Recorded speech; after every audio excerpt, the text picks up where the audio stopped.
질문 좀 받을게요. 네, 서지훈님. 밤에 자려고 누우면 코로 숨 쉬는 게 답답하고 힘들고 머리도 아프다. 그런데 지금 미용 코 수술을 하신 분인가 보네요. 그런데 나는 미용 코 수술을 했는데 성형외과에서 비중격 수술을 나중에 받아도 되나요? 아마 이걸 물어보시는. 저한테 되게 많이 오세요. 아까 말씀하신 코 성형하고 나서 코 성형하고 나서 연골이 더 돌아가 비중격이 더 휘어서 오시는 분도 있고 꼭 그렇지 않더라도 사실 코를 높인다는 얘기가 콧구멍을 이렇게 모아보세요. 코를 높이면 콧구멍이 당연히 이렇게 모아지겠죠. 그래서 이 비밸브라고 하는데 코 입구가 좁아져요. 그렇지. 코끝을 높이면 당연히 좁아지지. 숨 쉬는 공기 통로는 좁아지죠. 그래서 코 입구가 좁아지면서 코가 그리고 또 막 두꺼운 연골을 이렇게 막 기둥 튼튼하게 세워놓고 이렇게 팍 빼면 콧구멍이 좁아지면서 코 막힐 수 있거든요. 성형하고 나서 코 막혀서 되게 많이 오세요. 그래서 그런 경우에 제가 수술 많이 해드려요. 그래서 코 성형 한 상태에서 수술할 수 있어요. 근데 이제 아마 기간이 문제겠죠. 수술하고 진짜 뭐 한두 달 얼마 안 됐으면 조금 이제 벌리고 이럴 때 좀 모양이 틀어질까봐 그러니까 보통 이제 수술하시고 몇 달 있다가 이제 비중격 하시는 건 괜찮죠. 네. 자, 질문이 많아서 1분 네. 안에 다 답을 해주세요. 네네네. 자, 플랜트 이터널님. 이분은 콧털이 자주 삐져나오는데 그걸 자르면 되나요? 자르면 되죠? 네, 그럼요. 네. 뽑지만 마세요. 아. 제가 얼마 전에 그 무슨 코 뽑다가 여기 염증 생겨서 큰일 날 수도 있거든요. 하여튼 뽑으면 얼마나 아픈데 그걸 또 뽑는 분이 계시는구나. 좀 무서운 얘기인데 네. 그 코 안에 있는 혈관들은 뇌로 바로 가요. 그러니까 그리고 여기. 균이 뚝딱하면 뇌에 막 문제 생긴 것도 있어서 그러니까. 코털은 자르시는 게 좋아요. 근데 그 가위가 조금 깨끗해야 될 것 같아요. 그렇죠. 뽑지 말고 자르세요. 저도 일주일에 한 번씩 자릅니다. 일주일에 한 번씩? 박사님도 소질 안 하세요? 아니 저는 뭐 한 몇 달에 한 번 하는. 진짜요? 이렇게 안 나와요? 꼭? 나오는데요, 쓱 집어넣죠. 네. 자, 미소사랑님, 네. 제 나이 되면 다 그러고 살아요. 네. 네. 자, 남자 32살입니다. 4년 전 수술했대요. 근데 지금도 계속 막히고 크크거리고 주변에 방해도 되고. 아유, 근데 4년 전에 했는데 효과가 없었다는 얘기인가 보네요. 그래도 많이 오세요. 재수술하러 많이 오시는데 실제로 이게 좀 애매한 게 비중격이 잘 펴져 있고 문제가 없는데 막혀 계신 분도 있어요. 예, 그런 분들도 있고 실제로 좀 교정이 좀 잘 안 돼서 막혀 계신 분도 있고 만약 저렇게 보시면 잘 모르겠어요. 와서 들여다 봤을 때 휘어 있으면 다시 할 만할 것 같고요. 괜찮으면 사실은 저는 안 해요. 그래요? 예, 왜냐하면 코는 또 너무 넓혀 놓으면 그 생리학적인 범위 이상으로 코를 넓혀 놓으면 위축성 비염을 해서 코가 더 시원해지는 게 아니고 썩어요. 그래서 계속 코가 낙지 끼고 건조하고 뭐 썩은 내 나고 하거든요. 와, 예. 너무 뚫어놔도. 특히 그 하비갑계를 너무 이렇게 날려서 오신 분 있거든요. 비중격 피고 하비갑계 그렇지, 양쪽 거의 딱 다. 뜯어내듯이 피해서 오신 분 있는데 그러면 안 되지. 그러면 코 망가져요. 큰일 그래서 납니다. 너무 또 무리하게 넓히면 안 돼요. 그러니까 우리 미소사랑님 아마 아드님이 저런 것 같아요. 이런 경우는 전문가를 한번 찾아서 재수술이 필요한지 검토하셔야겠네요. 자, 누렁이방님은 남편이 코가 휘었고 육안으로 봐도 콧구멍 크기가 다르고 코골이도 심한데 수술해야 하나요? 저거 수사해야 할 것 같은데. 네, 딱 봐도 답이 네. 나올 것 같아요. 네, 하세요. 네, 정동원님 수술했더니 목소리가 변한 것 같아요. 그럴 수 있나요? 제가 예전에 되게 유명한 성우분이셨어요. 성우분이 코 너무 막히셔가지고 수술을 하려고 날짜까지 잡으셨는데 캔슬하셨어요. 왜냐면 그분은 비음을 쓰시는 분이었어요. 배한성 씨인가 보다. 어. 얘기하면 안 되지. 여기. 다른. 네, 네. 근데 여튼 그래서 오케이. 사실 코가 너무 막혀서 비음을 쓰시는 분들은 코를 열어주면 비음이 조금 줄어들 수도 있어요. 사실 그게 더 좋은 거잖아요. 사실. 그렇지. 난 비음이 너무 매력적이야. 난 비음을 꼭 써야 돼. 이렇게 목소리에 예민하시면 좀 안 하실 수도 있고. 그분을 했다면 큰일 나지. 그 성우분들 모두 그럼요. 가수분들. 그 얼마나 많은 네. 분들이 좋아하는 근데 사실 사람이 그 코가 열려 계셔도 이 발성 기관은 보통 뭐 10대 때 다 완성이 되기 때문에 사실 코를 넓히고 안 넓히고 해서 음성변 그렇게 심하지 않아요. 보통은. 그러니까 아주 예민하신 분들만 비성 쓰시는 분들만 조금 변할 수 있다. 보통 일반 사람들은 전혀 변화 없어요.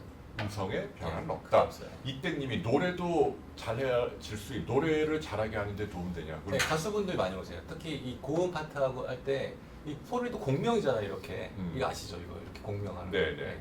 근데 그 코가 막히면 발성이 공명이 여기까지밖에 안 되는 거예요. 코에서 공명이 안 되니까 좀 소리가 좀 작고 좀 좁게 들릴 수 있어서 좀 넓히시는 분도 사실 있긴 있어요. 제가 저 한 몇 달 전에 MBC 복면가왕에 복면가왕. 저 나오셨어요? 나오라고 그러더라고요. 그래서 뭐 어디 스튜디오로 알려주고 네. 노래를 부르래요. 네네. 노래 불러서 그 파일을 보냈거든요. 네. 그 다음에 연락이 안 와요. 이게 얼마나 노래를 못 불렀으면. 그 사람. 비성을 좀 많이 쓰실 것 같아요. 저도 여기를 좀 뭐 이렇게 하면은. 아무튼 이게 네. 이 여기를 곱게 펴주는 게 노래 부르는데 도움을 준다. 공명을 근데 그거 끝까지 되게 듣는 예민한 문제. 사실 발성이다 굳으신 분들은 조금 그게 그러니까 아주 가수분들이나 성우분처럼 목소리를 너무 자기가 악기처럼 쓰시는 분들은 그 조금의 그 차이도 좀 느끼시거든요. 네, 그런 분들은 조금 더 편하게 발성이 된다고 하시는 분도 있긴 있어요. 네. 일반 분들은 사실 그렇게까지 디테일하지 않으시면 코 열었다고 해서 뭐 노래 실력이 확 늘고 갑자기 막 고음이 확 되고 막 이러신 건 아니에요. 네, 시간이 많이 해서 우리 빨리 가야 돼서 좀 네. 계속 질문 좀 마저 다 하고 네네. 또 그 다음 나가요. 네. 지금 아직 뭐 수술을 구체적으로 어떻게 하는지 절차나 이런 것도 아직 안 사실 별로 안 나왔고요. 중요해요. 그냥 이거 네. 질문이 더 여러분의 궁금증을 풀어드리러 왔기 좀 때문에. MC를 좀 네. 존중하세요. 좀 여쭤보는데 안 중요하다고 네. 이렇게 무시하고 그러세요. 농담이고요. 네네. 자, 플랜트 이터널님이 어릴 때 수술해도 되냐 아니면 성인이 돼서 해야 하냐? 비중격은 만 17세 전까지는 잘 안 해요. 왜냐면 얼굴 뼈잖아요. 성장하기 때문에 비중격은 어렸을 때 휘어있다고 해서 해주진 않고, 근데 콧살은 할 수 있어요. 아까 우리 그 비중 옆에 있던 그 합의각계 있죠. 그거는 레이저 할 수 있어요. 한 초등학교 2학년만 돼도 애가 잘 참고 하거든요. 당장 코가 너무 막히고 힘든데 어떻게 해줄 수 없느냐?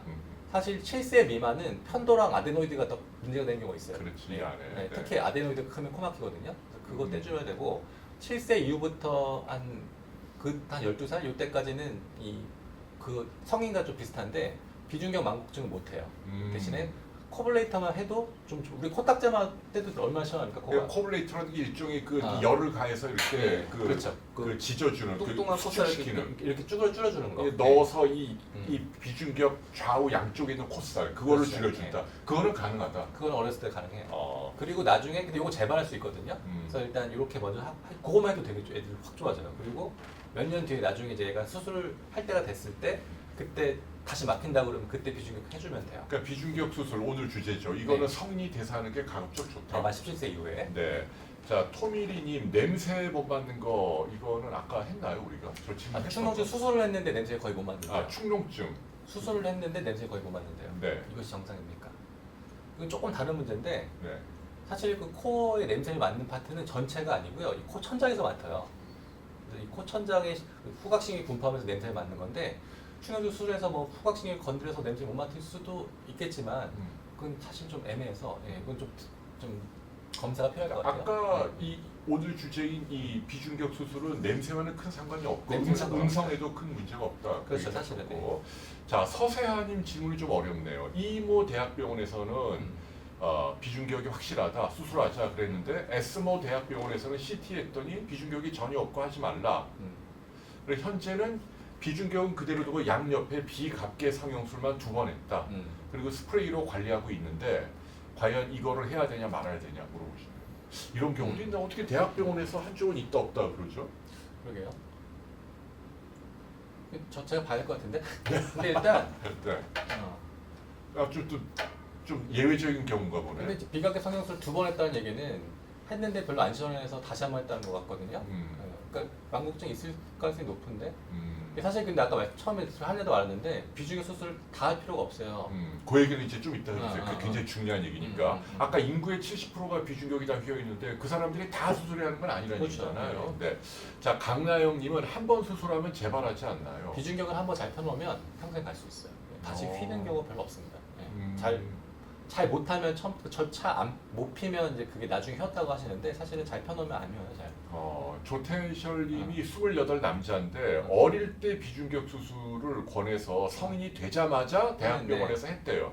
근데 24살 때 다시 코막힘이 있어서 강남의 어떤 이비인후과 성형외과에서 2차 수술을 했다고 당시에 뭐 노플란트로 했다는 얘기 뭐지? 노플란트는 이제 콧대에 보형물 안 썼다는 얘기 같아요.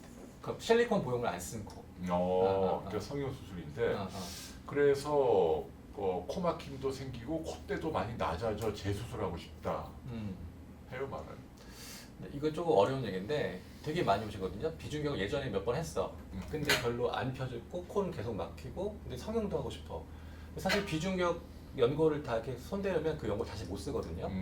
그래서 근데 코 성형하려면 연골이 많이 필요하거든요. 그러니까 이런 분들은 사실 비중격 다시 재수를 하고 그 연골 떼가지고 코성형 동시에 못 해요. 네. 네, 그래서 요거는 저기 뭐 이런 귀연골이나 늑연골을 떼서 같이 하셔야 되거든요. 알겠습니다. 좋습니다. 또 이제 진행할까요? 네.